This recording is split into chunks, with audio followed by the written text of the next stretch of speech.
Our dear Heavenly Father, we come before you with thankfulness, with a heart full of gratitude for the peace and the prosperity and the freedom that we have in this country. This morning, Lord, we want to remember Myanmar. Oh Lord, we want to commit the country into your hand, particularly, Lord, our brethren who are now living in turmoil. And Lord, we pray for peace in the country. We pray for protection of our brethren. Oh Lord, we pray that the elected government and the military will come together to negotiate for the sake of the future of Myanmar. We pray, Lord, you will touch the hearts of all the soldiers who had and who will also do the same by opening fire on the protester. That Lord, you will open their heart and their conscience. That Lord, they will not and they will refrain from firing, live firing that killed their own countrymen. And Lord, we also pray for the churches, for the safety of the church members, the safety of all those that are trusted in you, that you will give them peace. So Lord, we commit Myanmar into your hand and pray for peace. And help us to pray for our brethren there. And we commit all things into your hand. Lord, this morning we also want to commit our sharing together in this manner into your hand. Commit the entire session, Lord, in your hand, that you will lead and guide. We want to thank you and pray and give praise to you, and all this in Jesus' name. Amen. So last week we stopped at this portion on the calculation, the growth rate, and DP from Adam to Jesus. So all the generation, I'm reading Matthew 1:17. So all the generation from Abraham to David are 14 generation. And from David until the carrying away into Babylon are 14 generation. And from the carrying away into Babylon unto Christ are 14 generation. Now, Adam to Noah, we were told that it was 10 generation in Genesis 5. And then in Genesis 11, from Noah to Abraham was 10 generation. So Matthew tells us that the genealogy started from Abraham to Jesus was 42 generation. So in total, we have 62 generation from Adam to Jesus. And then in Luke chapter 3, 23 to 38, we are told that there are 77 names. And therefore, we assume that there are 77 generations.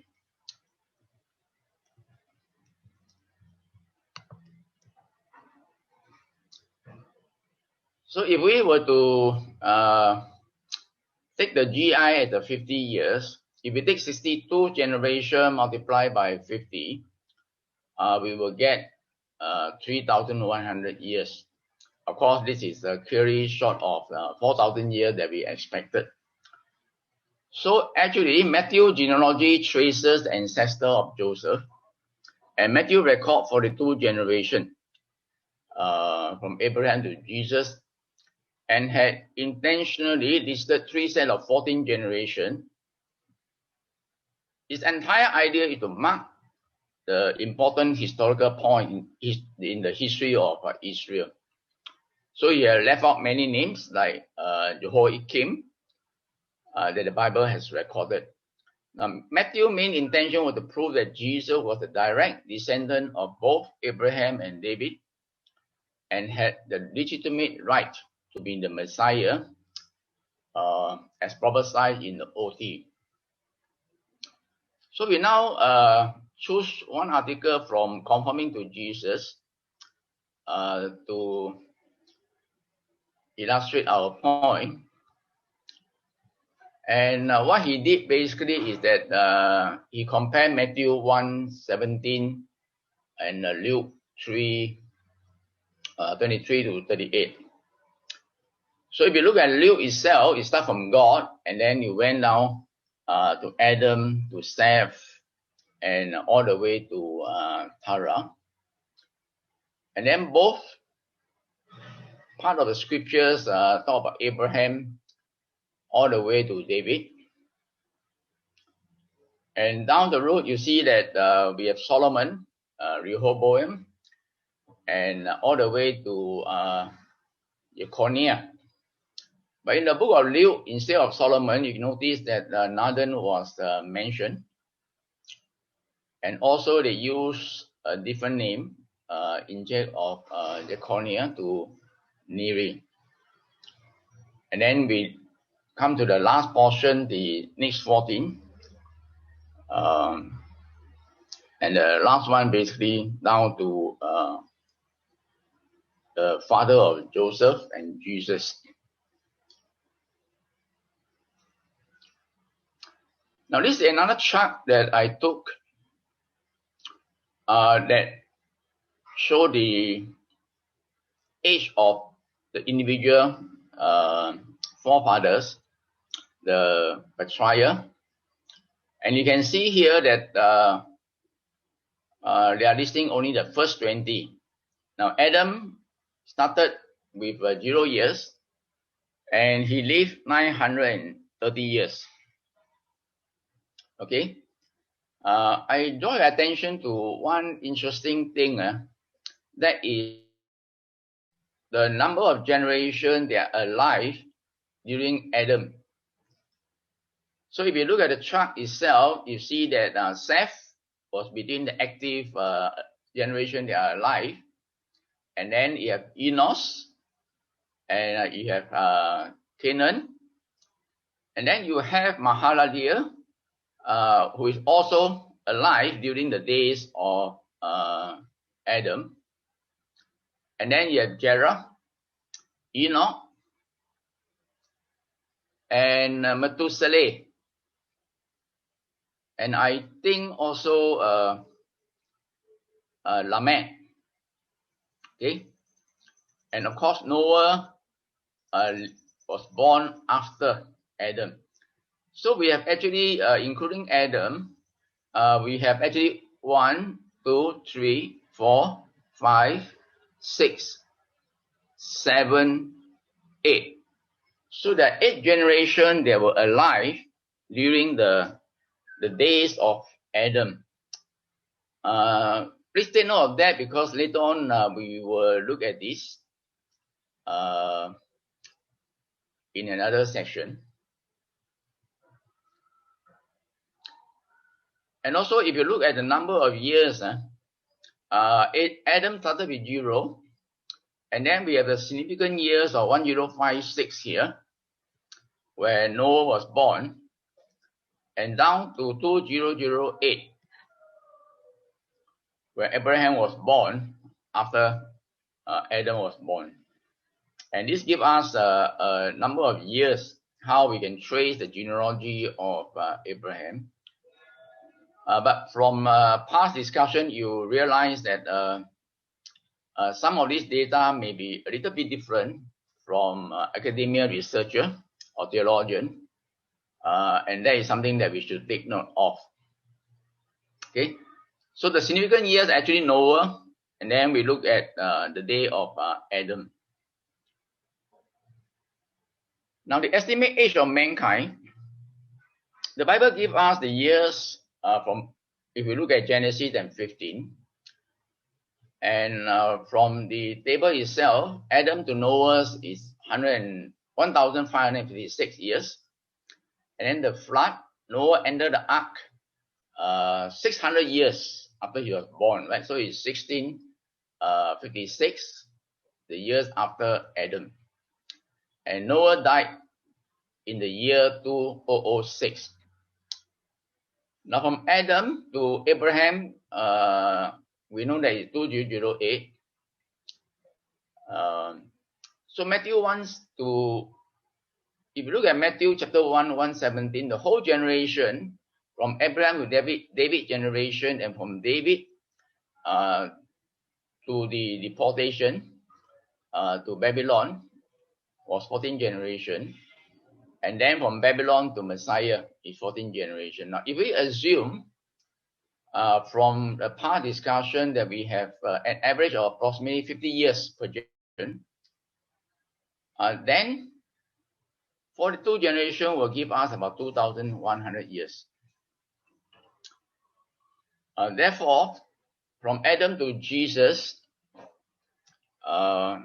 if we add where we are today, it will be 4,108 years. From Adam to Jesus is 4,108 years. And today, while we are discussing this, we find that the number of years from Adam is 628 years. So this shows us that the earth is a young earth. It is only about 6,000 years. So this one discussion that Burke Lawwood has done, and the internet location below if you're going to look at it. Next, we look at James Ussher.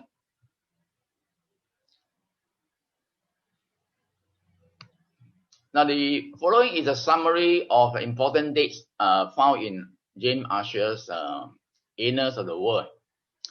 It was revised and updated in 2003. Now, Ussher represents one of the best scholarship of his time, and he was part of a substantial research tradition, a community of intellectuals working together with a common goal under an accepted methodology. That means they agree on a certain way of looking at the dates.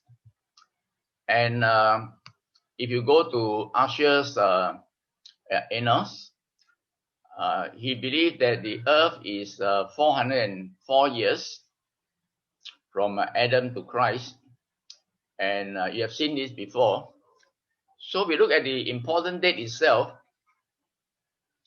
Adam was born, the earth was created 4,004th year, and Adam was created 6 days later. And then we have a date of when Adam died, and we have 2948. If you compare this date to the date that we have seen before, there are certain differences. And then 600 years later, Noah entered into the ark with the family members.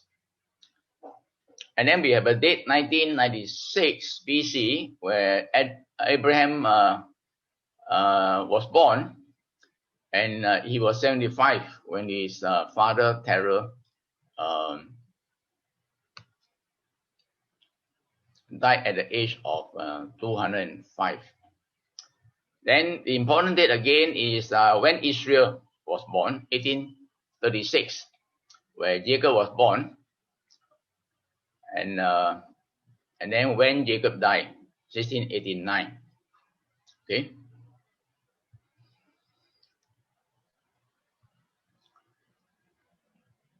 So Ussher, he was the Archbishop of Armagh and the primate of all Ireland.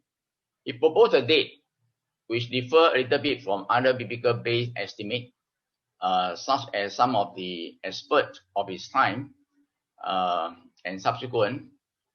If you can look at it, it's Joseph ben Halafta, Bide, You have Usher near contemporary Schrödinger, and you have Johannes Kepler, and of course Isaac Newton, who give a date of about 4,000 years.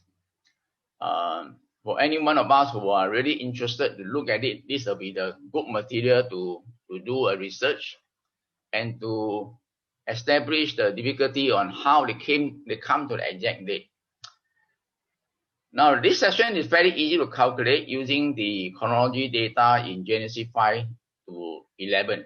This portion of it is very, very clear, which gives us an unbroken male lineage with a number of years from creation of Adam to Abraham being called out of Ur of the Chaldean. Now, Usher fixed this period as 2082 from 4004 to 1922 itself.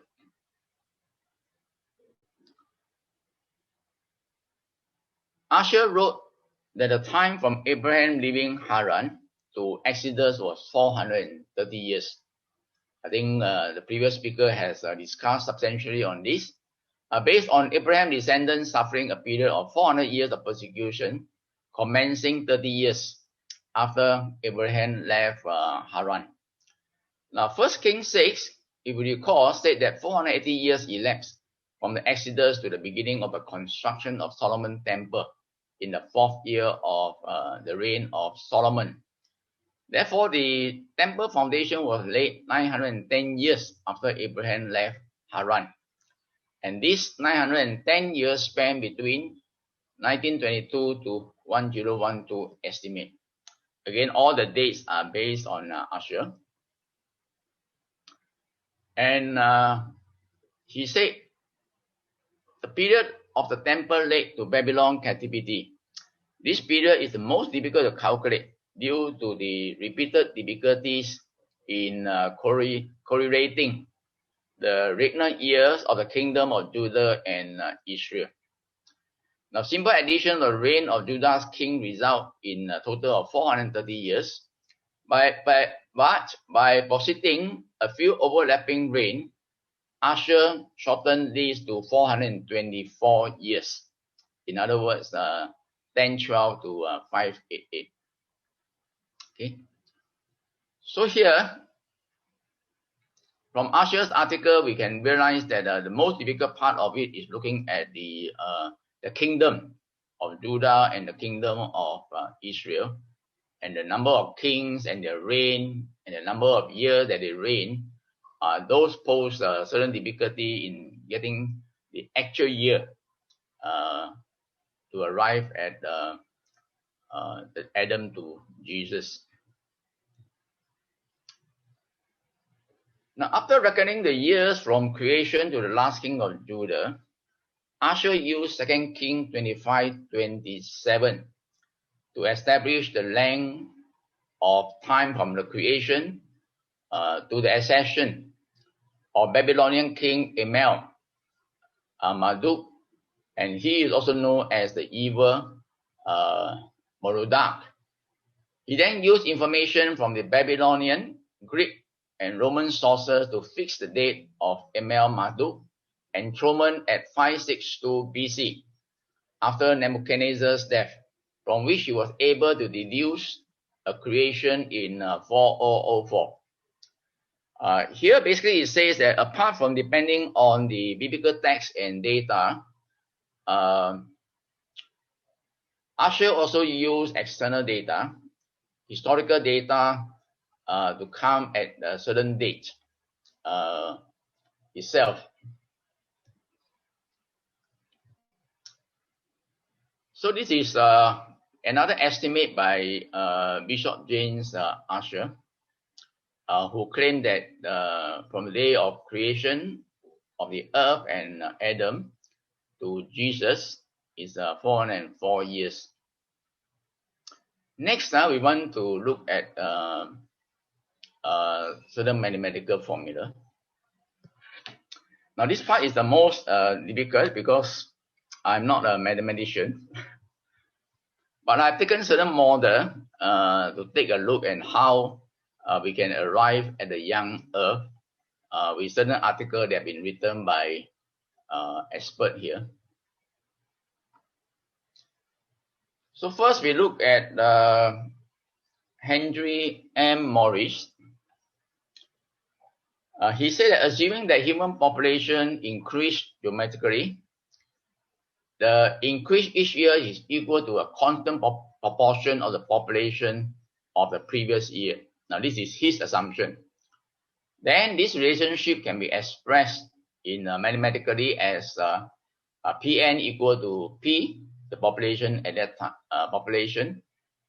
bracket 1 plus R close time N, in which P is the population at any certain time, R is the proportional annual increase in population, and Pn is then the result of the population in the number of years, n years later. So if we take a certain model,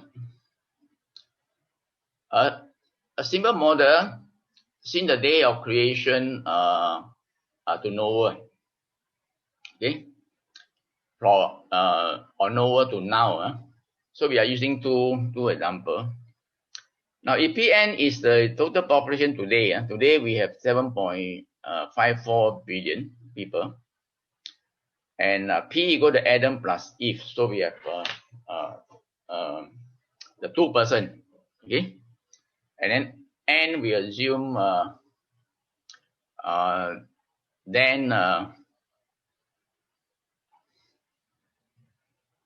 so I make a mistake here. So if we are talking to Adam up to now, it should be 6,000 years instead of 4,000 years. My apology. So if we plug in the figure of 7.54 billion equal to 2, where P is 2, the number of people in the beginning, and then with 1 plus R, multiply them by 6,000, we will get a figure of 0.00. The figure will not be very far away from this figure, okay, despite the fact it's 2,000 years different. We can see that actually R, which is the rate of population growth, is very, very small compared to the 2% growth estimated by scientists. Now the 2%, as you can see, if you remember the previous notes, if you look at population growth, they're about 1.1% and so forth, that arrive at 2%. And society using 2% seems to be quite reasonable. But during a period of the creation of Adam until today, we do not have or record the number of severe deaths that can bring that population back to what we are today. So R is a very small figure. Now, if we were then choose the example of Noah, now if P equal to 8, then using the same calculation, you can see that actually in the day of Noah, there are only 8 persons. And from Noah until today, we have a figure of actually a very small figure. Okay, a very, very small figure. And if you compare this to Adam, is less than 1%. So we conclude that evolutionarily estimate that man is about 200,000 to 300,000 years where the first Homo sapien is formed. We can see that actually the date itself are very, very far stretched. It cannot be true that the man has a form of 200,000 to 300,000 years. In fact, if you look at it, man is about 6,000 plus and minus years. Next, we look at Lambert dolphin. And Lambert Dolphin article is actually found here. If you are looking at the screen, the website is here. If we and he give a very detailed calculation, and I want to share with you one of the very simple one here. Now this is the growth of the world population during various epochs of Earth history, and it can be calculated by this particular formula here. So Lambert uses this formula. Pn equal to 2 bracket C n minus x plus 1 multiplied by C power x minus 1. Cx minus 1 bracket and divided by C minus 1. Okay. Where n is the generation and the 2C refer to the children. How many children? And they use word 2C.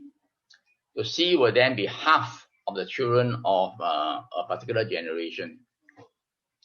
Then there's a variable called x, and x is the average number of generation that is alive.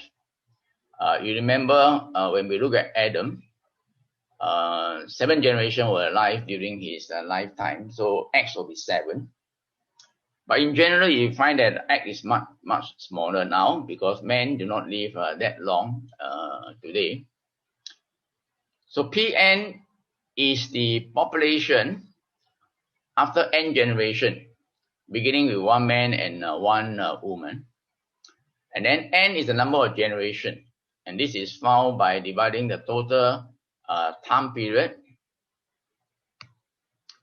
by the numbers of years per generation. Okay.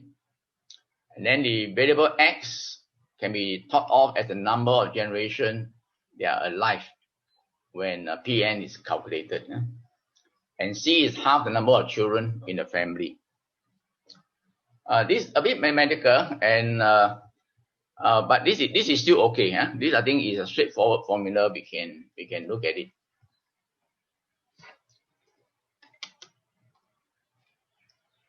We can look at it.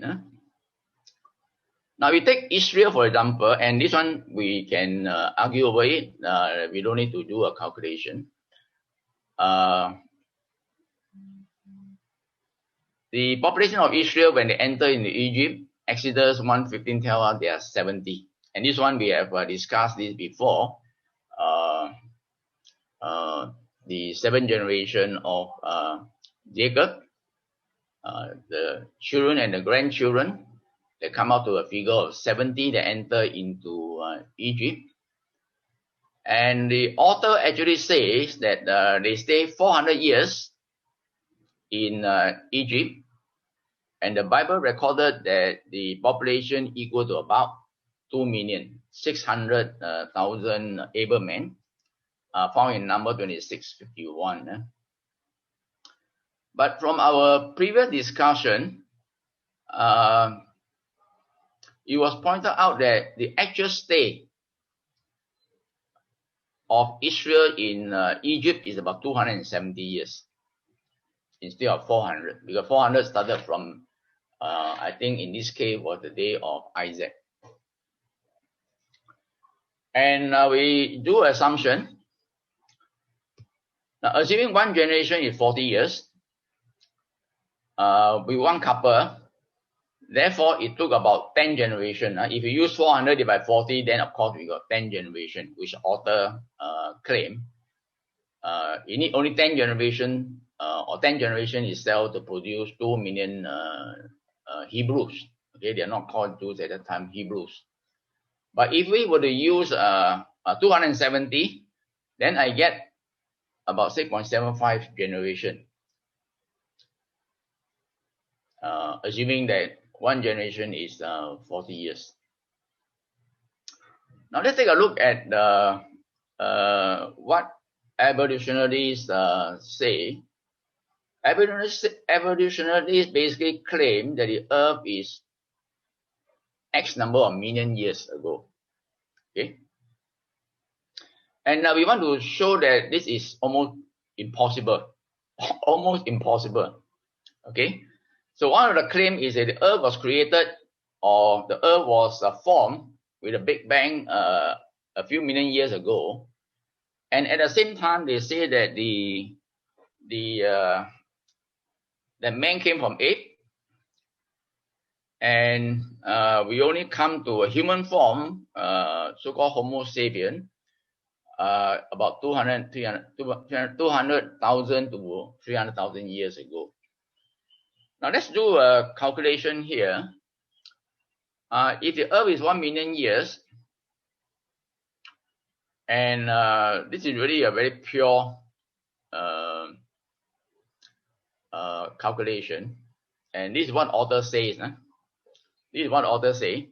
The author say that in 1 million years, if n equal to 23256, this is the quoted from the article. I was wondering why he used 23256, because if you use 1 million divided by 40 years to be consistent from his discussion, then we got 25,000 generation, which is probably more straightforward. But either case is the example. And C equal to 1.25. That means each family has about 3 children. And then we have X. X represent the generation they are alive. So 3 generations seems to be quite reasonable today. A business run after 3 generations will have the critical situation or whether they will survive or not survive. So X equal to 3. Then if we plug this figure all into this formula, we will come up with a figure 3.7 times 10 to the power of 2091 person. Okay. And if I were to use recalculate, which I did not, if I were to calculate, let's say I'm using in 200,000 years instead of 1 million years, because scientists claim that the Homo sapien came about in a real human form about 200,000 years ago. If I put that figure, then I will come up also with a figure that is quite astronomical. And we should note that, so this is the figure that seems pretty huge. So the total surface area of the Earth, if we do the calculation, is only 5 times 10 to the power of 14 square meters. If everybody stand on 1 square meter, so we will have a population of 5 times 10 to the power of 14. Beyond that, the Earth will be filled, including the river, the mountain, everywhere will be filled up with people. So if you compare this figure Pn and compare to the area that we are standing, we will then definitely be over flooded. Somebody got to live on the sky, and the houses got to build above the atmosphere in order to accommodate that number of people here. Okay. Therefore, in 1 million years, if the population of the Earth is 10 to the power of 2091, the Earth will be overcrowded. Now, from this argument, the author is trying to say that the Darwin assumption and the evolutionists cannot be correct. They cannot be correct. In other words, the Earth is a young Earth, and mathematically we can prove that the Earth is young, and today our population is about 7 billion, compared to what the evolutionary theory is trying to point us to. In other words, if Darwin and the scientists are all correct, today we don't have a place for car to travel. We cannot even use the bicycle because everywhere is filled with people.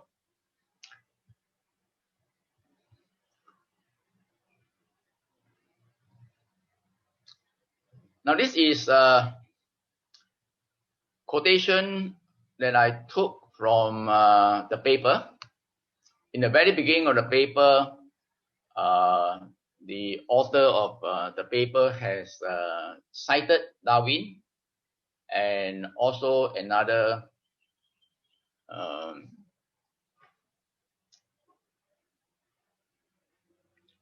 evolutionists are called Linnaeus. Now let me read to you what Darwin say. Darwin basically said that the multiplication of the animal and the vegetable kingdom is in a geometrical power. That means it's very, very fast. And actually he gave a figure of 25 years, which is pretty interesting. Let me read to you. Now Darwin cited the high geometrical power of increase applied to the whole animal and vegetable kingdom. Now, please take note of this because this is the key point. This is really their theory on why the Earth is a few million years ago. And he continued to say, interestingly, there is no exception to the rule that every organic being naturally increases at so high a rate that if not destroyed, the Earth will soon be covered by the progeny of a single pair. Okay, from one pair, the Earth will then be overwhelmed. Even slow breeding man has doubled in 25 years. And at this rate, in a few thousand years, there would literally not be a standing room for this progeny. And this is very interesting to look at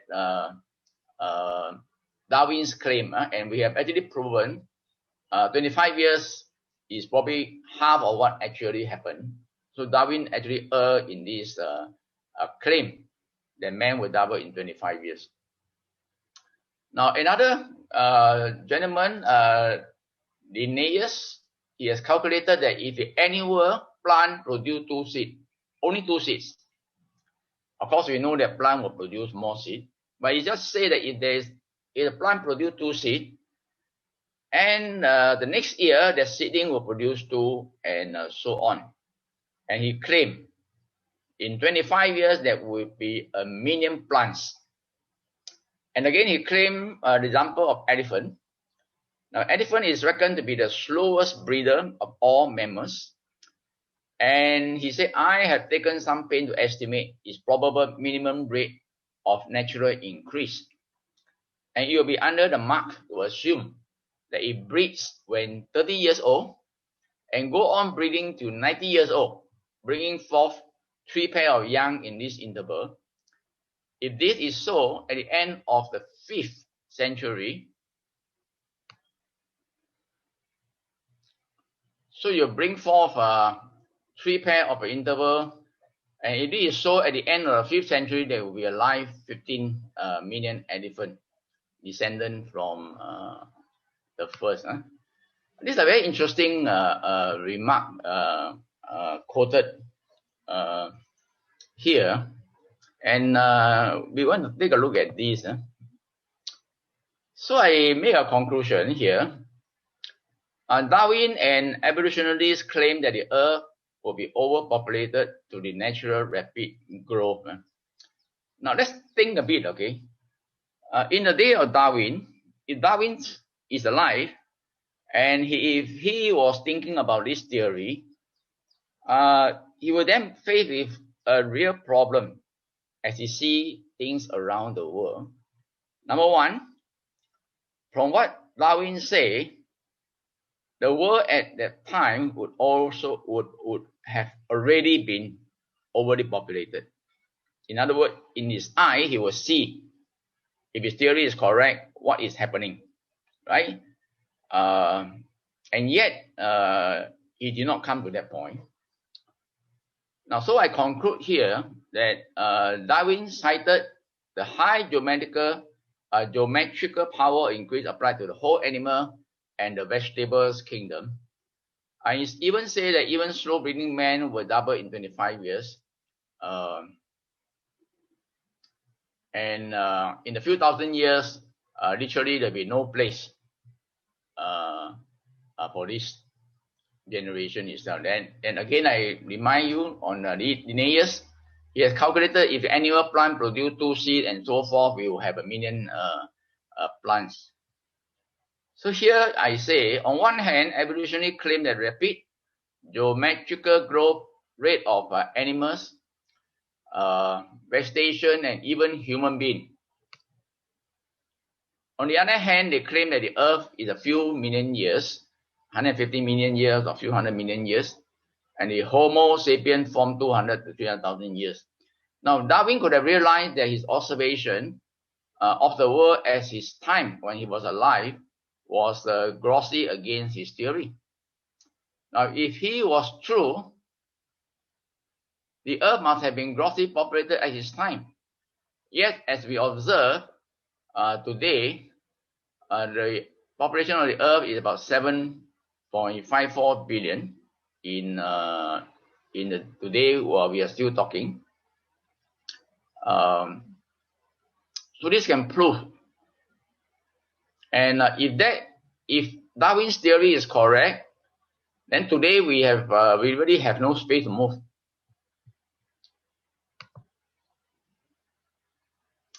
Now this is another model, max model, for those who are interested in looking at population growth to mathematical formula. This is another one by two gentlemen, Robert Carter and Chris Hardy, and he wrote this article on the Journal of Creation in May 2015.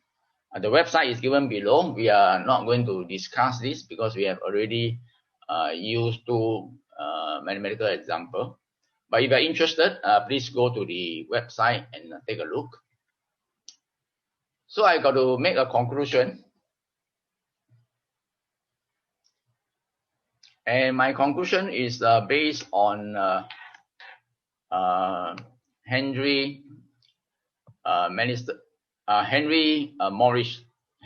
Madison Morris. He said this. He said basically the way how scientists work, they work on models, certain mathematical models, certain appropriate and close to real ideal model, and try to evaluate each proposed model of a particular process in terms of the degree of fit of the known data into the model they're looking at.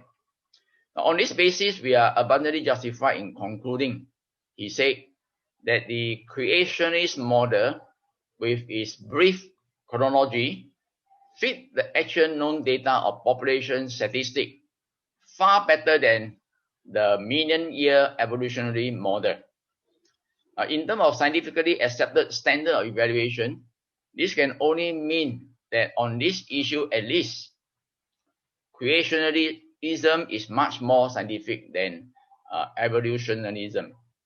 Now, what Henry trying to say here is basically that scientists will observe the current data, the real data, and in order to match them with the theory, they will come out with a certain mathematical model and try to put the data into the model to prove their point. And some of this model, as we can see, that scientists are using will be way out of point. If you look at the mathematical formula that we use itself, it's very, very impossible. And some of the model that are being used by scientists can be proven wrong. So I conclude here. And my conclusion is that if you look at the Bible data, and it's just what Usher had done also, taking the historical data from historical record, he is able to combine both biblical data as well as secular data to prove that the Earth today is about 6,000 years and not much more than this. Okay.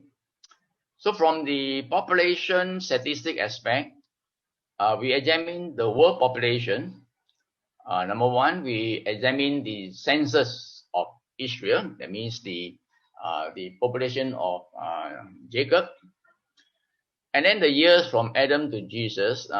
From the data itself, we can confidently conclude that the biblical data of the earth and mankind and we can prove that these are actually quite young.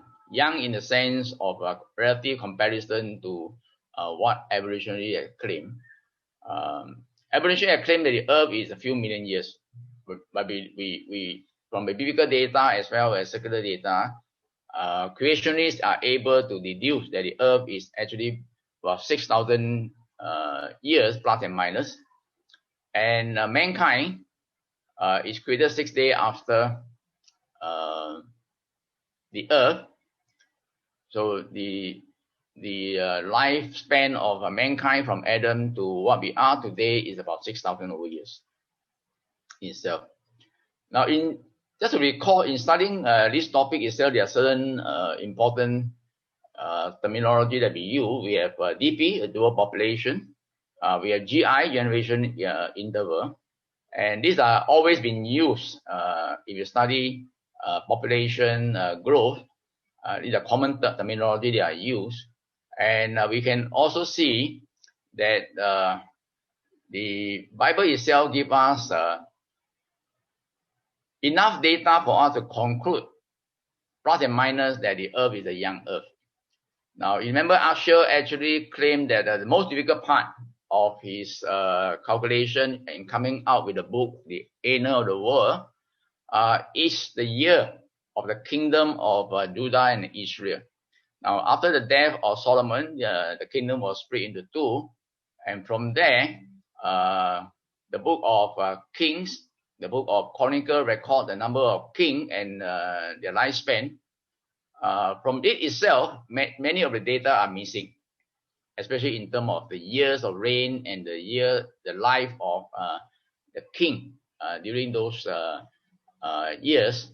We have the good king, we have the bad king, but not all their lifespan are recorded. Therefore, it makes us difficult to know exactly the number of years between that period itself. Looking at this chapter is very interesting because when years ago, we always remember 586, 516. Everybody remember, right? The destruction of the second temple and the restoration of the seventh temple. And Daniel tells us it's 70 years. So we always remember this date when we study the Bible. 586, the destruction, Nebuchadnezzar came in, destroyed Jerusalem, destroyed the temple, took everything away from the temple and moved them to Babylon, including captive to Babylon. And 70 years later, the temple was restored. Zerubbabel, Ezra, and then you have Nehemiah, the three of them that restore the temple. And Ezra was the one that bring back the worship of Yahweh into Israel. But then when we go through this paper, it's very interesting as you look at how historians and those who are spending their whole life in looking at the history and the dates, like James Usher, we realize that things are not that simple. But however, we believe that the Bible is true, that the earth is a young earth. So for this, I want to thank you very much for your patience, and maybe we can open up for some question.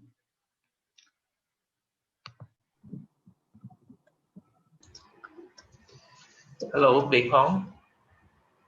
Go ahead. Yeah. Yeah, this is Vincent here. It's a very, very interesting presentation you have given. Thank you for that. But just want to check with you. You mentioned towards the end that Darwin would have known during his time that the world would have been overpopulated based on his theories and so on.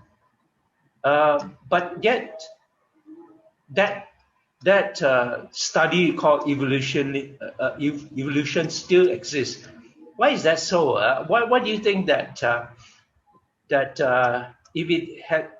if it sort of contradicts his theory, why would he still still have that branch of study. Of course, that is my question to him. uh, Still uh, alive. so Darwin, basically how historically how he become a evolutionist, right? He went to biology. He looked at all the animal vertebrae, and he go very deep into it, and he came out with this theory of evolution itself. Uh, so when the evolutionists talk about the Earth is so many years, and man came from ape, and then man ape, from the ape we form into a man structure, right? Yes. And that's where, according to evolution, that's where man started. Yeah. And from most data that we quoted from the article itself, they basically say that the Homo sapien come about 200,000, 300,000 years ago. Okay.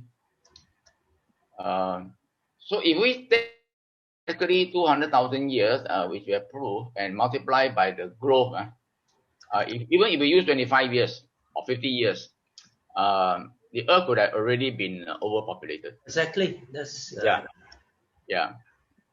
So these are, of course, after so many years of argument, our creationists has started arguing why evolutionary cannot stand, and today we have the benefit of those information, right?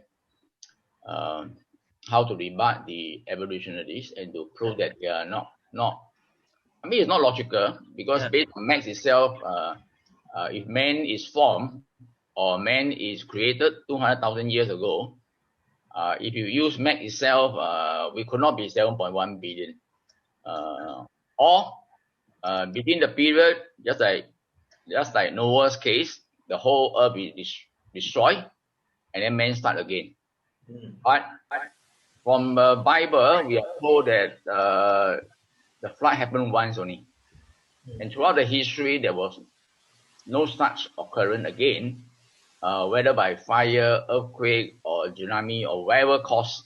They have totally destroyed population of the earth and left one couple. They start again, you know. Yeah. So I suppose man is so stubborn that even in the face of compelling evidence, and yet he's one who still stick to theories that is against the Bible. I suppose that's the fallacy of man. One thing you got to realize is that we are, all of us are looking at the Bible as the standard truth. Where else, the men in the world do not believe that. Yeah, that's right. Now, how do we arrive at 4,000 years? We are using basically on the truth that we believe from Adam to Christ. And those are data that we have, that we believe, and we use those data, right? Yeah. It's unthinkable for scientists to use those data, right? Unless scientists are able to find historically that all the events mentioned in the Bible are able to be substantiated through archaeological finds, right? But having said that, we also realize that many of these data are known to us. For example, the unearthing of a certain site in Jerusalem about the reign of King David, Solomon's temple. The flood, we have plenty of evidence to prove that the flood exists.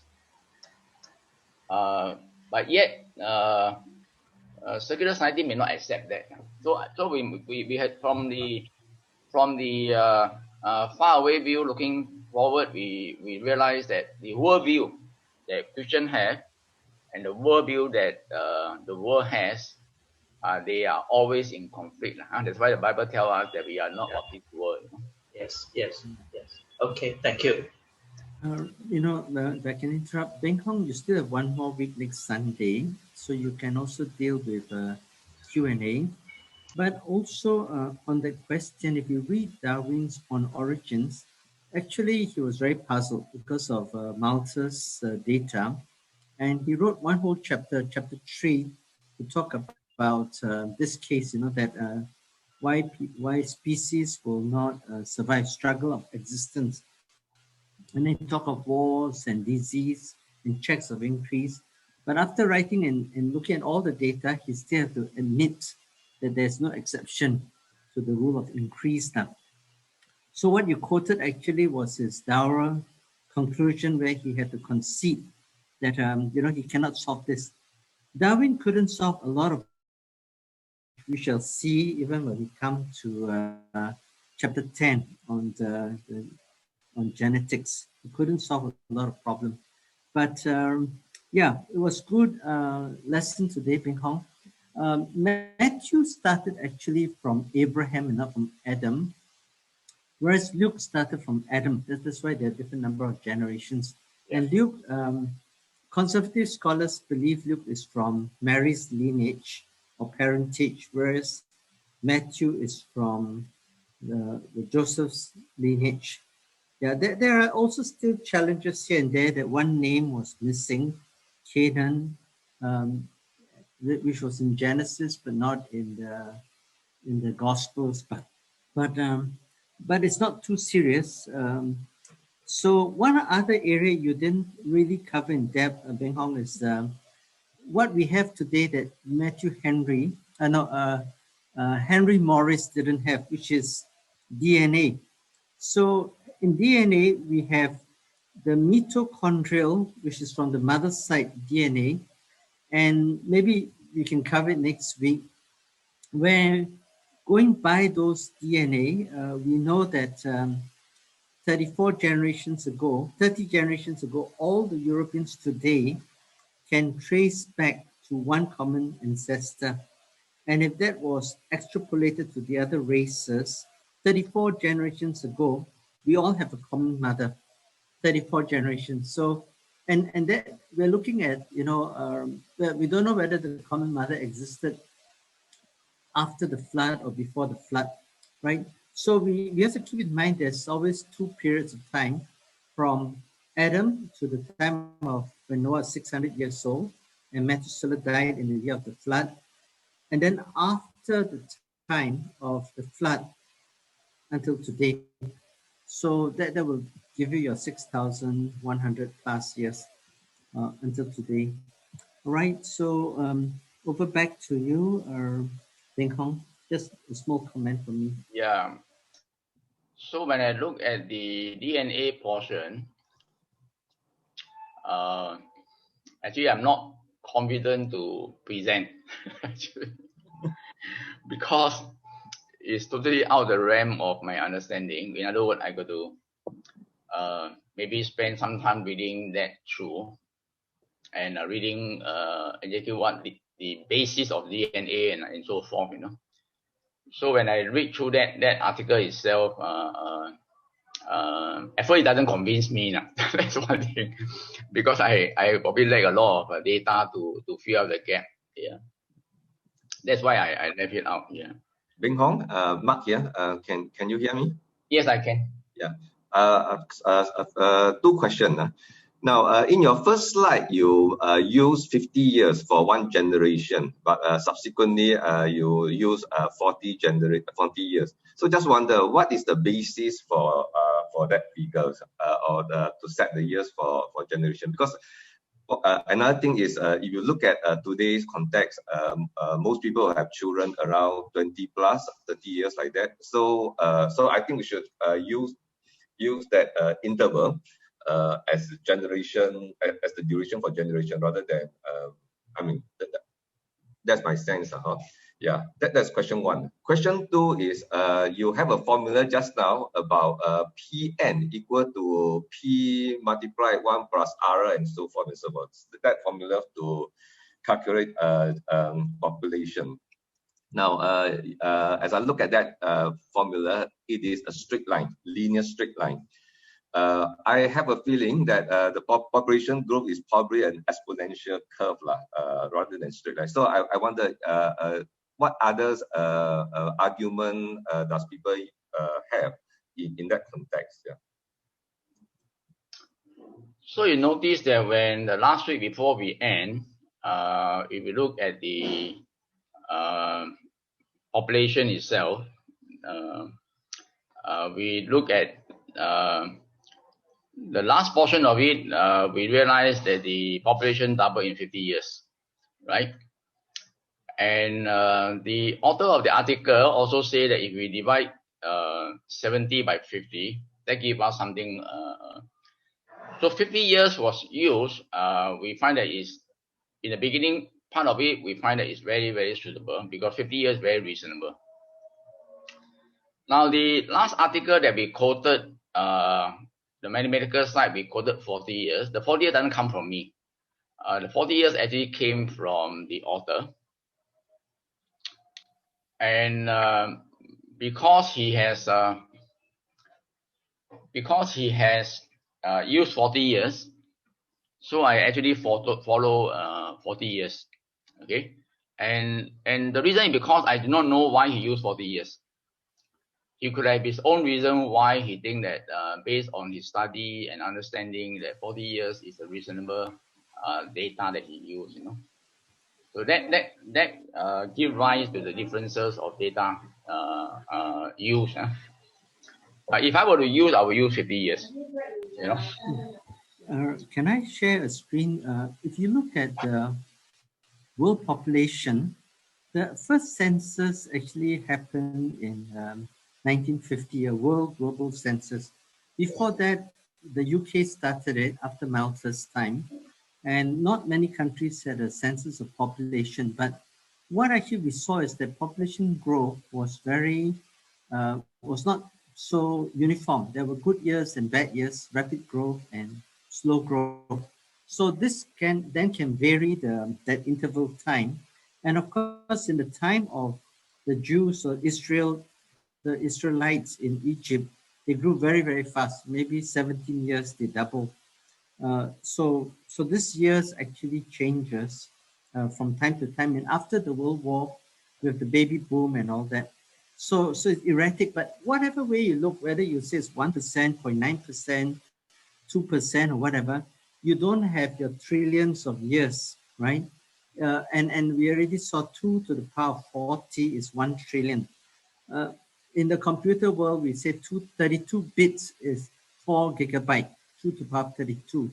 So your old computer can address 4 gigabyte of RAM.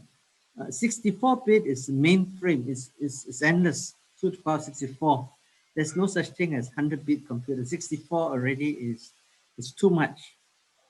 So whatever way you look at it, our evolutionist friends are wrong-footed. You know, whether you look at this or that data, and in the olden days they used, you can use Excel, you can just 2 to the power whatever you want, endless numbers. So we don't even need to use log table to calculate these numbers, right? So basically, the evolutionists have no grounds, unfortunately, right? So I just thought to add this point. It's erratic, it's not uniform, but it's still growing no matter how relentlessly, even as Darwin had to admit.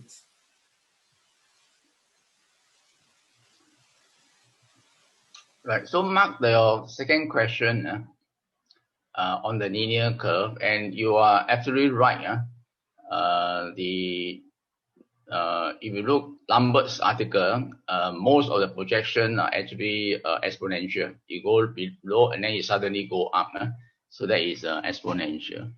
And I just go back to what we discussed last week. So the DP, which we call the doubling period, right?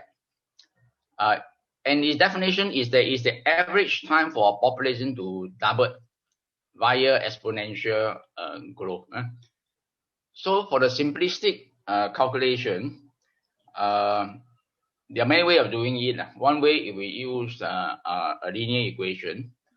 The other way is to use the exponential equation, you know, Pn equal to 2 and then bracket, you know, the formula itself. Remember the Pn equal to 2 bracket Cn C the power n minus x plus 1 bracket Cx minus 1 divided by C minus 1. So those formula are exponential formula. Yeah. Maybe what we can conclude is this. If you use a linear straight line, it's already proven or it's already sensible enough to say that 1 million year or 200,000 year is not possible. Then if you apply the exponential curve, all the more Darwinism cannot be true. I think you are absolutely on the dot lah. On the dot itself lah, you know. We to safely put, actually, if we use 200,000 year, which is the lowest figure that they quote, I think we can easily say that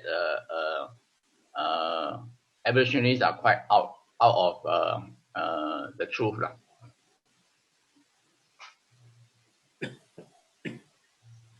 This is Ben here. I just wanted to comment that I guess Brother Beng Hong's excellent presentation relative to all the different formulas. But for a person like Ben, who is a very simplistic guy, I just want to offer this perspective about the DP. You know, and I'm just drawing from how I manage my portfolio. There's this thing called the rule of 72. It's just coming from a stupid Benson thing, you know. I certainly don't have the capacity to look at all the formulas and all that, unlike Brother Mark here. But I think just to offer a perspective, using what I thought I did some calculation. If you use the rule of 72, then quite simplistically, whatever the evolutionists are thinking, it doesn't exist, because just based on the rule of 72, if you take the population growth, which is round and about, and I think Brother Singhu mentioned it very aptly. I mean, whether is it 1.1% to 2.1%, if you do that, then quite easily we can actually see that the world population actually doubles once in every maybe 50, depending on whatever numbers you actually enter. So if you use the rule of 72 and plow it back, the world will be probably in the region of about maybe 7,000 years or 6,526 years, whatever the number is. Yeah. So again, it can't be over several millions of years or several hundred millions of years. Yeah. So my calculation is quite simplistic for a stupid Benson like Benson Ng. So yeah, I use the rule of 72 basically. Yeah. Thanks a lot, Ben. Yeah, good point. Thanks. Yeah. Okay. Thank you, everyone. Thank you, Brother Beng Hong. Yeah. Thank you. Bye bye. Thank you. Bye bye. Thank you, Brother Beng Hong. Bye bye.